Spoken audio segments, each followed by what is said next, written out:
Welcome to the XO Bros. I'm Zubin, And I'm Artie. and this week's episode is not brought to you by Athletic Greens.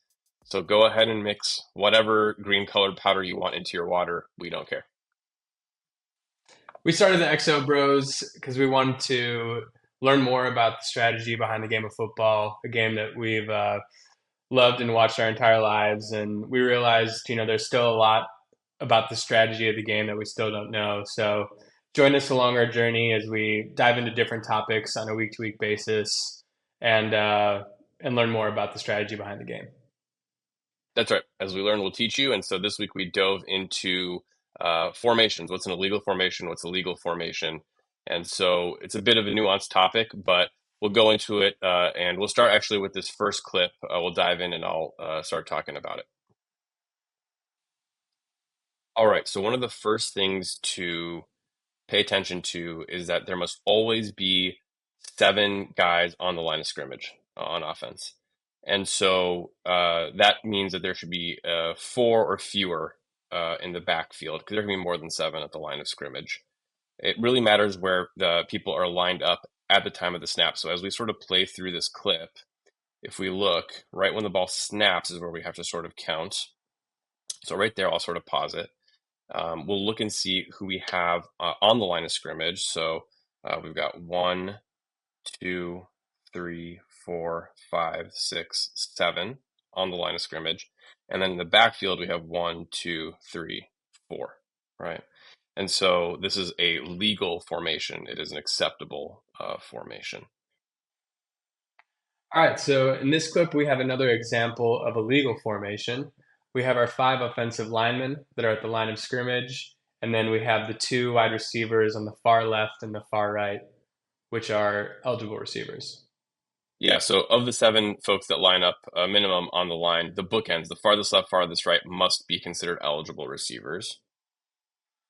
And then we also have our other, three eligible receivers that are inside the bookend receivers. Those are considered eligible receivers because they are 1 yard off of the line of scrimmage, which means they're not covered up. That's right, at least 1 yard or more. And so, like for instance, like if this guy was up here at the line of scrimmage, on the 30, he would be considered covered up and therefore an ineligible receiver, and that would be automatically an illegal formation. Illegal. All right, so here's an example of an illegal formation. It matters where what the formation is when the ball is snapped. So here at the moment of the snap, we want to look at the formation. This is a penalty they've been calling a lot more this season. So the offensive tackle here on the left, this guy's helmet is a little too far back. Part of the way that the offensive line helps to protect the quarterback is they sort of V in towards the quarterback. So they have a bit of an advantage at the defensive players coming at them. And there's a rule to how far back they can be. Their helmet must at least cross the belt of the center. And his helmet is a little too far back. And so as we watch this play sort of progress, there's a flag that comes in for illegal formation because he was too far set too far back. All right, here's another example of illegal formation where we have the bookend receiver on the far left is not quite up at the line of scrimmage. So we have our farthest right receiver on the line of scrimmage. We have our five offensive linemen, and that far left receiver would be the seventh player on the line. But as you see, he doesn't quite get up to the line of scrimmage. He tries to get there, but he doesn't quite get to the line of scrimmage, therefore triggering that illegal formation on this play. And our final example of an illegal formation, let's wait until the snap happens. So what we have here, right when the snap is going on, we have seven folks on the line here. We got 1, 2, 3, 4, 5, and 6 and 7. But the tight end right here, uh, number 87, he's kind of acting as part of the line, and his helmet sort of is in line with the belt of the center. He should be a little farther back. And because he's sort of at the line, he's technically considered covered up by the receiver all the way on the right. So the wide receiver on the right is covering up this tight end, making him ineligible. So just to clarify, question on that. Basically, what you're saying is all of the players on the inside of the receiver that are not the offensive line have to be offset off the line of scrimmage. Is that correct? Exactly right. Exactly right. And I think you can be outside of that farthest on the line, but you have to be offset if you're going to be at least 1 yard or more behind to be considered in the backfield. So Got it. the folks that are on the line, there's this is kind of a good recap. 7 people must be on the line. The farthest ends must be eligible receivers, whether they're wide receivers, tight ends, or an offensive lineman that considers reports as eligible. But the end caps have to be people that are eligible to catch the ball.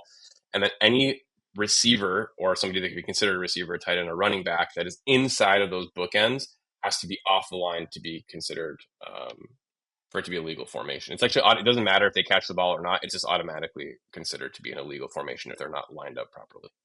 Right. And just to zoom in and look at the tight end position in specific, either they would be the furthest right or left at the line of scrimmage, or they have to be offset if they're not the furthest receiver. Is that correct? Right. So let's say like there's all the wide receivers are wide right and the tight end is left. They can be sort of at the line to be considered eligible. But if they want to be eligible with wide receivers wider than them, they have to be off the line of scrimmage. Step back, I guess in this case, if they're integrated with the line behind where the belt is of the offensive lineman, or otherwise in some other part of the formation, 1 yard or more behind the line of scrimmage.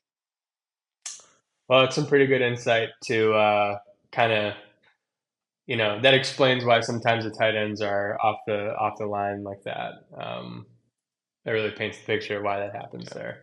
It's not Yeah, just and the random. intricacies of the line, the curvature of the offensive line is very specific. They can't be too far arced in around the quarterback. They have to be sort of flat enough where their helmet crosses the belt line of the center. And so otherwise they're not on the line. And so it's usually those 5 offensive linemen are on the line. They're considered the five, and you just have 2 others that have to be on the line on either end, most plays. Very well. Thanks for joining us on this episode going into legal formations. We hope you learned something. Please be sure to join us again.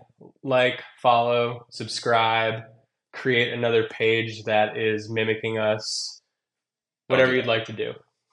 Do it if you want to. It's fine, actually. We love you no matter what. We're still not that famous, so it would be a weird move. Speak for yourself. The XO Bros.